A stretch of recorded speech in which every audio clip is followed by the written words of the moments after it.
I'm going to start a new series. I'm driving. I don't know if you're going to be able to hear this or not, hopefully. Where I take you on a journey with me. We're going to see where spirit shows up in this journey so I can teach you where to look for the signs. I have had a lot of stuff happen. And I have to move. And I'm devastated. I got myself in a pickle because so many events happened all at once. My sister passed away last year on June 25th, which is coming up. That same day, my ex-husband laid hands on our daughter. So I had to emergency move from my bottom apartment to the top floor, 3 flights up in an apartment. And I had to move her in with me. She had no job. She had no way to pay for anything. And her boyfriend moved in and had a little bit of money, so he was able to help me a little bit. Here's the problem. When you have trauma that comes, and I'm going to tell you firsthand, don't do this, so I can save somebody else from a heartache. Don't let yourself panic so much that you make a decision that you haven't thought about. Never let that kind of thing come in between you and a decision, because you'll probably 9 times out of 10 make the wrong decision every time. And events just kept happening. I ended up hurting my back because of this, because of the move very quickly. I went back to work. I have plantar fasciitis in both my feet. And that first week I got back, I ended up hurting my back when I went back to work after the move. Within the first week of the move, they had put me on prednisone for my foot. And the prednisone made me gain 13 pounds. It helped for a little bit.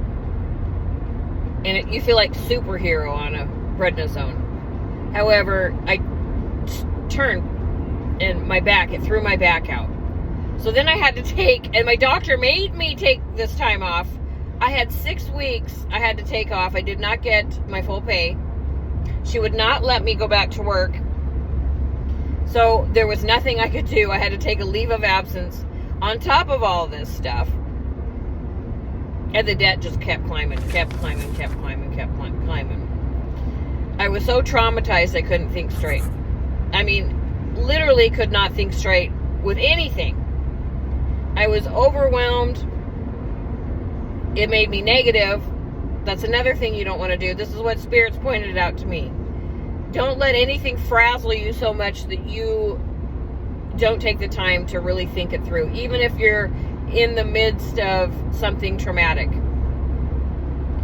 So we speed up. It's I don't know, without getting into too much detail, my daughter was also traumatized by what he did. So she has a lot of mental abuse, and that kind of came out between her and I.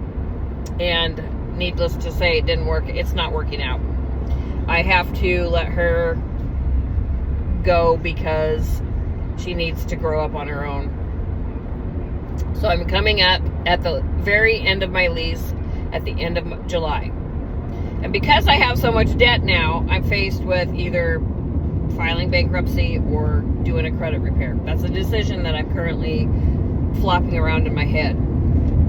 Mind you, I had a lot of deaths happen in between my hospice job that I do. So I deal with death all day long. And I'm a medium. The medium part doesn't bother me because that's the happy part.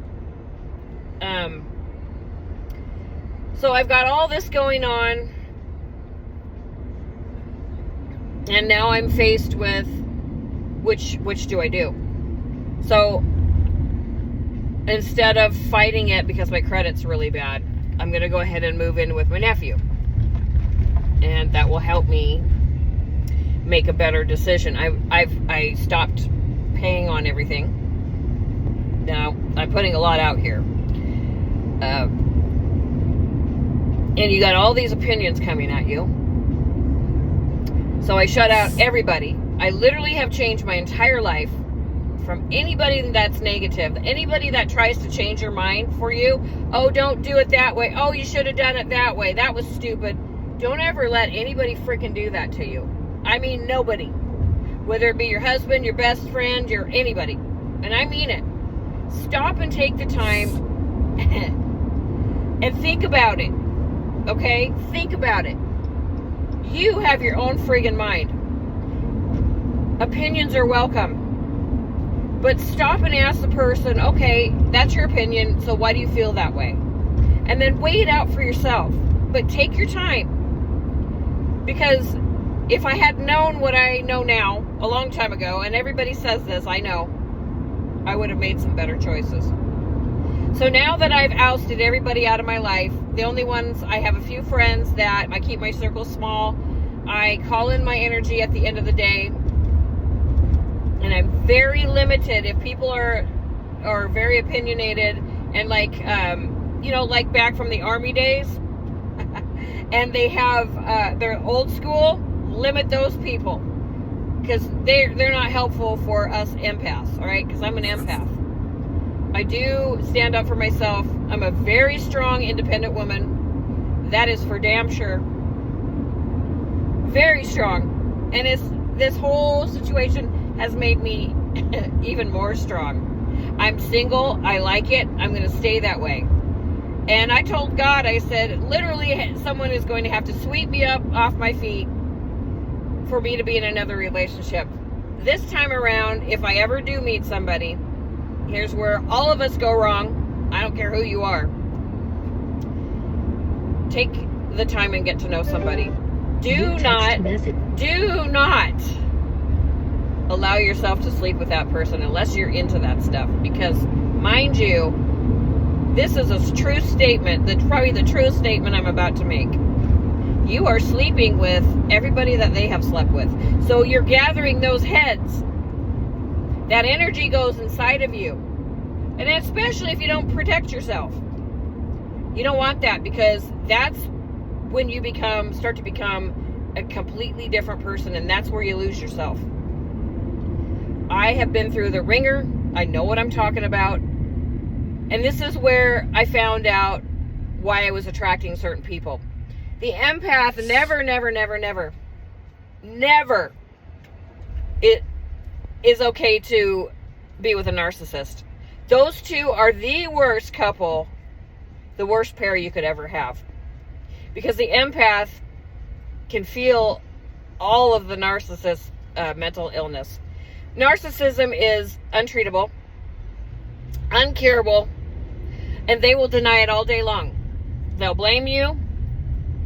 They'll make you think it's your fault, and there's nothing you could do to win. Okay, it's not about winning, but get out of a relationship if you're in a relationship with somebody like that. It is not freaking worth it.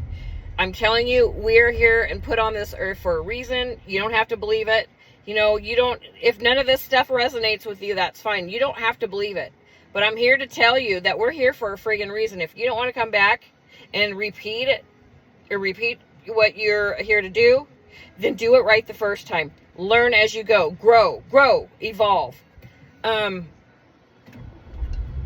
That's what you're here for. You're here to evolve your soul. Do not let anyone step all over your hopes and dreams. Now, through all this, mind you, I have not stopped making videos. I might have been a little bit consistent because I've had so much happen. I had to stop and cry it out, and I couldn't get on camera. Don't let anyone stop you from your goals and your dreams, because it's not worth it. Nobody's going to make you happy. You create your own happiness. All of us are looking for someone to save us, and I'm here to tell you there's nobody, because this was told to me, there's nobody out here going to save you. You have to save yourself. The universe will support you, so what you put out, you get back. Do not put out negativity, because the universe is going to think you want more of it. Who wants more negativity? I do not. No. So I've been divorced for, I think, 4 years now. I've not been in a serious relationship, nor do I care to be at this point in time. I'm going to get through this move. I'm going to take you guys with me and we're going to see where spirit shows up, and I'm going to start pointing